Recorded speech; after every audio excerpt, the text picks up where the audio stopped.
This is Books of Titans, the podcast dedicated to the influences of influencers. The books that have helped shape prominent inventors, business leaders, athletes, intellectuals, scientists, and others.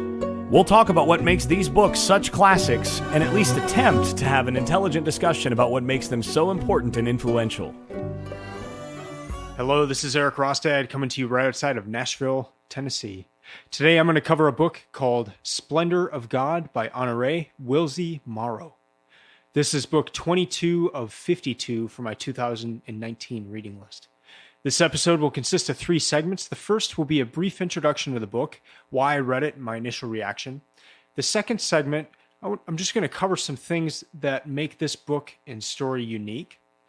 And then the third segment will be the one thing, my one key takeaway from this book. So on to segment 1, the author Honoré Willsie Morrow. She was an American novelist with a talent for historical research, born in 1880 in Iowa, and graduated from the University of Wisconsin with a history degree. She married Henry Willsie, but they divorced in 1922, and a year later she married William Morrow, who was a publisher. She is also quite well known for a trilogy she wrote about Abraham Lincoln called Great Captain. The Splendor of God was published in 1929, so it is 90 years old, and it depicts events that took place in the early 1800s. So we're roughly 200 years removed from the events in the book, and Honoré, the author, was roughly 100 years if you take into consideration the research to write the book. And that's what she did. She read a number of books. They're listed in the back of the book, and then wrote this book, Splendor of God. And it's about Adoniram and Ann Judson, and they were some of the first missionaries to be sent from America. And they had a strong desire they felt a call on their life to share their faith in Jesus. They wanted to share that with other cultures. And so where they were first headed to was to Calcutta, India. But once they got there, and that was in 1812, I believe, when they got to India, the Brits were not all that happy about them sharing their faith with the Hindus. And as part of the East India Company, they asked them to move right along onto Burma. Burma is across the Bay of Bengal, and we know Burma now as Myanmar, but at that time it was called Burma. And so Adoniram and Ann arrived there. They're from New England, and they are some of the first Americans ever to enter Burma.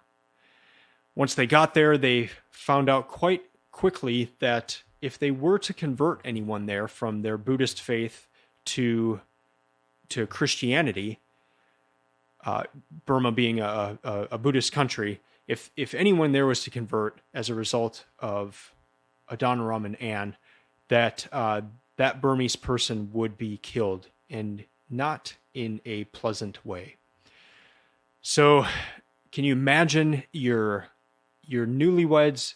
Adoniram's 25 years old at this point. They've been on a boat forever to get from Massachusetts to India. Once they get there, they're not welcome. They're sent along. They finally get to Burma, July 1813. On the boat, on the way there, Anne has a miscarriage, and so there's already tragedy starting to happen.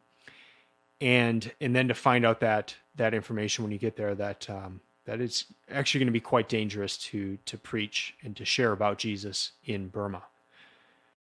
So the first thing Adoniram does is to go about learning the language, and he does that by working directly with a teacher for like 12 to 14 hours a day. And that's what he does for roughly the first 2 years, just to learn the language of the country. It's 7 years before he sees his first convert. And by that point, he's attempting to meet with the actual king of Burma to get approval for him to preach, and to get approval to where if somebody does become a Christian, they are not going to get killed for their faith. And so that kind of goes on. He tries to meet with the king, but then meets with other local people as well. And no one's really excited about him sharing his faith, but some people are I guess they aren't immediately killed for becoming Christians. Later on, the Anglo-Burmese War happens. So Anglo, England, Burmese, Burma, obviously. And Adoniram is kind of caught in the middle of this. And so at first he's working with the Burmese to help them know what the Brits want, and is kind of acts as the in-between.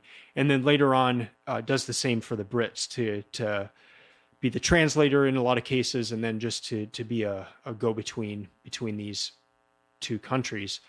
But he's living in Burma, and the Burmese officials get a little scared, and they put him in prison for 18 months. Now, part of that is because he's sharing his faith, but a lot of it is they think he's maybe working with the Brits, and if the two countries are at war, he's a liability at this point. So he's imprisoned, and prison's not like watching television and lifting weights. It's a horrible situation, and like, for instance, each night they're hung by their feet, but enough so to where they can lay their head down. But can you imagine sleeping like that? Like you're hung by chains by your feet. And that was just kind of one of the things. But then just a lot of horrible things went on in the prison. And it was so bad that he was not able to read or write for a while after being there, because his mind was so... And anytime he would try to read, he would remember these horrible things that happened, and couldn't write either as a result. Other tragedy strikes. Him and Anne have 2 children. They both die. So now they've had a miscarriage, and then they've also had 2 children that are born. They live a while and then die. And then Anne, his wife, passes away as well. This all happens by the time he's 38 years old. But in the end, he translates the Bible into Burmese. He starts 100 churches, and there are 8,000 followers by the time that he dies. So this book is a tale of faith. It's a tale of tremendous suffering, of redemption, loss, and hope. I've not read many books that are similar to this. It was amazing to look into Burma in the early 1800s and their first interactions with Westerners, and eventually the British Army in the Anglo-Burmese War. And then it was amazing to see how much suffering Adoniram and his wife Anne went through, how many friends they lost, how many of their own children they lost, and then for him to lose Anne as well. And they were just so passionately in love with each other. And when he lost Anne, you kind of think it's going to be the last straw, but it's not. He keeps going. As for who suggested the book, that was Jason, my podcast co-host, and he said it was one of the best books that he'd ever read. And when he said that, and then I looked it up and saw that there were not many copies remaining, I went ahead and bought it and then added it to my list this year. So I pushed another book off, but added this one on. And I'm glad that I did. I read it from June 10th through the 18th of this year, 2019. So it took 8 days to read, 374-page book. So that's roughly 47 pages per day. Total time it took me was 10 hours, 28 minutes, and 8 seconds. That's a minute 41 per page. The reason I share that is I consider myself to be a slow reader. So I like sharing that just so you kind of have an idea of perhaps how long it'll take you. And if you're a faster reader than I am, which is probably likely. So just so you know, it'll probably take you less than 10 hours to read this book. As for my initial reaction, the book was very intriguing. Like I said, unlike a lot of other books out there, and part of that is just the age of it. And then, I mean, do you know a lot of other books out there where it's an American's first, or one of the first Americans to land in a place, and then to eventually be before the king almost every day for a period, to be the go-between with the British Army. And so just you're learning all this history and seeing a country confronted with Western thoughts and ideas, and just really fascinating book. It's also the first book I've ever read about Burma, Myanmar, and it's also a book that leaves a lot of questions. And I'll get into that later in this episode. As for who should read the book, if you're interested in missionary history, obviously this is a big one, some of the first missionaries, and then in terms of the impact that Adoniram and Anne had, quite extensive. I'll go into that a little bit later as well. If you are interested in questions of faith and what it's like to suffer and to still hold on to the faith through that suffering, also a good book. And if you're just kind of have a general interest in Burmese history, this I think would take a angle perhaps that you're not going to get in other history books of Burma at the time.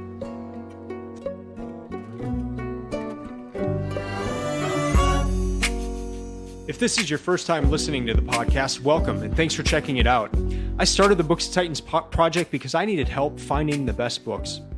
So I found out what some of the world's top performers were reading, and then I chose 52 of those books and decided to read those in 2017. So I wanted to do a book a week, and since then I've continued that on and have chosen 52 books per week. One of the best things I've done as part of this project is to share that list with others, and I do that on the Books of Titans website. I've also opened up the Books of Titans website to where you can share your reading list as well. This creates a great sense of accountability because you're sharing the list with others, but I've also opened it up to where you can review each book and share your thoughts, rate each book, share when you started it, when you finished it, all those kind of fun details. So if that's something that interests you, I've got plans starting at just $9 per month. You can go to booksoftitans.com/my list, and you'll see other people who have shared their list as well as ways that you can share your list online. It's also a great tool. I'll take snapshots or screenshots of the list on the website and share those on social platforms, and people always enjoy those because you can see all the books that you're reading for the year, and they're all right there. So good option for you if you're looking for a way to kind of jumpstart your reading list and with the ability to share it with others. So now back to the book. Here are some things that amaze me about Adoniram the man. One was his utter disregard for his own well-being. And I would continually think about a lot of the other books we've read for this project, books along kind of the self-help line or how to be more productive, how to get things done. And a lot of those are me focused. I mean, even to the point where if somebody's not making you happy or they're not leading to your productivity, it's okay to just get rid of them and move on and not have them be part of your life. And that is so anti what Adoniram's life was about. His call was to share Jesus and to share his faith with as many people as he could. He became known in Burma as the Jesus Christ man. It's kind of funny. Just everyone knew. I mean, he was so passionate about it. And that passion, it was an everyday thing for him, but it was such that he continually laid down his life for his friends. And that was done through just being in want and not thinking about himself first, but thinking about others. But it would manifest itself in kind of these bright spot or these focal points, and that would be perhaps in front of the Burmese officials, and Adoniram is before them with a Burmese friend, and the officials are threatening his friend with death, and every single time Adoniram would kind of walk in front and say, "No, you can put me to death in place of this man."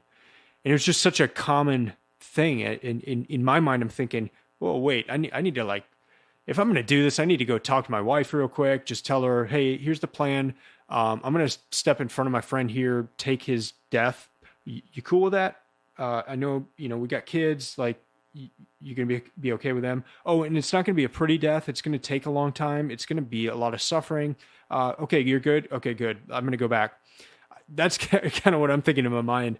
But no, it was just his immediate response, and he was willing to give his life so that people in Burma could hear the news, and that was his life's focus. And the impact that had is tremendous. I mean, to this day, Adoniram translated the Bible into Burmese. He was the first person to do that. And he finished that in 1834. He spent 24 years of his life doing that. It was printed and published in 1835. There have been a number of other translations of the Bible into Burmese since then, but it's his translation is still the most popular one in Myanmar. His wife translated the Bible into Thai. In large part to his influence, in terms of the number of Baptists worldwide, Myanmar has the third largest number after the United States and India. And there are 36 Baptist churches in the United States that are named after him. There's also a town in Arkansas called Judsonia, named after him as well.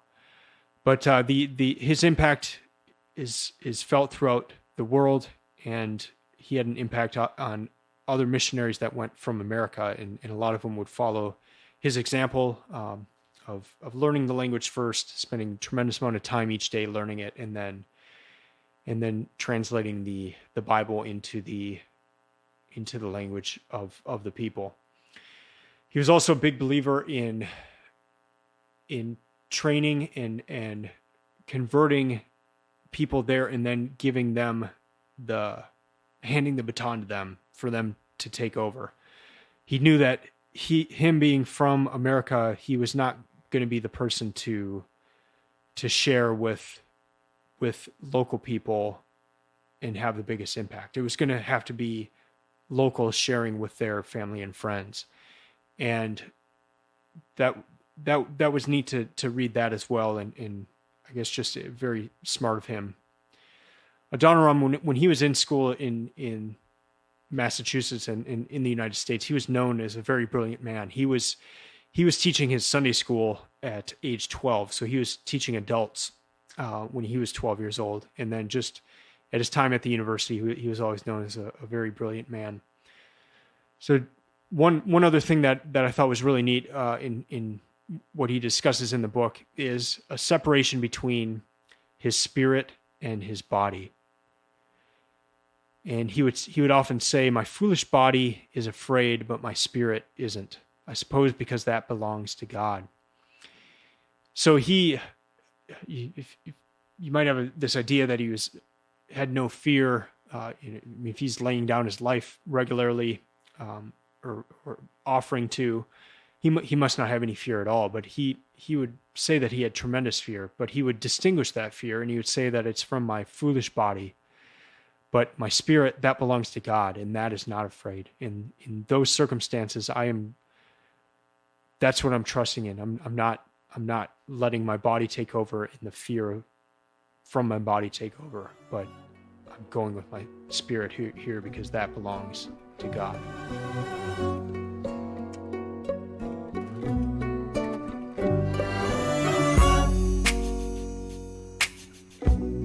Now into segment 3, and my one key takeaway from this book. Oftentimes, the one thing for me is something that I can't shake out of my head. It's something that's some idea or concept that still rattles in my brain. And for this book, it's this idea of seeking the face of God. It's something that Adoniram had an overwhelming desire to do. He wanted to get as close to God as he could. And for him, it was seeking the face of God. I guess a few things come to mind when I think of that, of being face to face with God, and one is just a basic being face to face with a human, and perhaps contrasting that with being on the phone with somebody. But if you're face to face with somebody over coffee, there is so much you can see in being face to face with that person that you can't in other ways. even walking side by side with somebody, you miss something of the nuance of expression or what the eyes are doing. There's something extremely powerful of being face to face with somebody and talking. It's one of the highest points of connection. So that's one thing that comes to mind when I think of seeking the face of God or being face to face with God. Another thing, and this comes from a book I'm reading right now, but a book by Murakami called Killing Commendatore. And in that book, there's a portrait artist who is attempting to paint a portrait of somebody, but he can't paint the face. And he can't paint the face because he doesn't know the person enough. And so the painting is left undone where the face is just empty because he doesn't know the person enough. So this idea of being face to face, of really knowing and truly knowing, but there's warnings for it. And in the Bible, man can't look at God's face. Man is not allowed to see God's face. But this desire of Adoniram to get close. After his first wife dies, he marries Sarah Boardman. And they're talking, and Sarah says this to him: "You dare to try to look on the face of God, which God himself forbade us doing." And then later on she says, "If you keep up your terrible, lonely effort to see God's face, you'll go mad. No human being can endure the struggle." Adoniram later, in writing to his sister, he stated, "I believe absolutely in God, but I cannot find him." And I don't know what to make of this. I don't know what to do with this. Here's a man who sought with everything in him, and he says, "I can't find him." Sarah, his second wife, saying, "You're killing yourself by trying to seek the face of God." And we get to the end of the book, and some of the most powerful statements are on the last page of the book. And we learn what the title comes from in the back of the book. And this ties into this idea of seeking the face of God. But here's the quote, and Adoniram says this: "And when that overpowering craving comes to know him, for it will come again and again, instead of turning to loneliness and starvation and horribleness, I'll think on what Christ said. For he knew that our poor minds couldn't yet grasp God, and he told us, 'I am the way and the truth and the life.'" End quote. After that, him and Sarah are looking out at Burma's natural beauty, and Honoré, the author, writes this: "One might not see his face, but one could see his splendor and love it unafraid." End quote. So God's splendor, the splendor of God, the title of this book, it's the natural beauty around them. And so again, one might not see his face, but one could see his splendor and love it unafraid. And so the book ends with Adoniram and Sarah, his second wife, walking into this valley that they've been viewing. And so it's almost like they enter into this beauty. They enter into God's splendor. They literally enter into it in the sense of walking into this beauty. And that's a really nice ending in the sense of it being a nice love story for Adoniram, but it didn't clear things up for me in the sense of his faith. Was he redirecting that faith to a lesser desire? Burma's beauty compared to the face of God? Or since you couldn't get to his face, was natural beauty the next best thing? It almost seemed like a letdown of Adoniram was seeking something lesser by seeking God's splendor compared to seeking his face. And so that's the idea that's still rattling around in my brain. I'd love your thoughts on that. If that strikes you, or if you have a thought that kind of gets past that, perhaps. But that's what I've been thinking about a lot since reading this book. It's a fantastic book. I do recommend you reading it. It was one that I wasn't hoping would end, and I just thought about it so much after reading it. Those are my favorite kind of books, and almost a disappointment when you get towards the end and you know it's about to end soon. But a really good one, and thank you, Jason, for the suggestion. All right, that'll do it for this episode. Before I sign off, just a reminder that you can share your reading list on the Books of Titans website by going to booksoftitans.com/mybooks. You can also follow Books of Titans on Instagram or Twitter @Books of Titans. And if you haven't already done so, you can subscribe to this podcast and find all of our past episodes through iTunes, the Android Marketplace, or your podcast manager of choice. If you're enjoying the podcast, please review it. That helps us in the search rankings so that other people can find this podcast. We'll be back next week with another book, and until then, keep reading, keep learning, and keep listening. I'm out.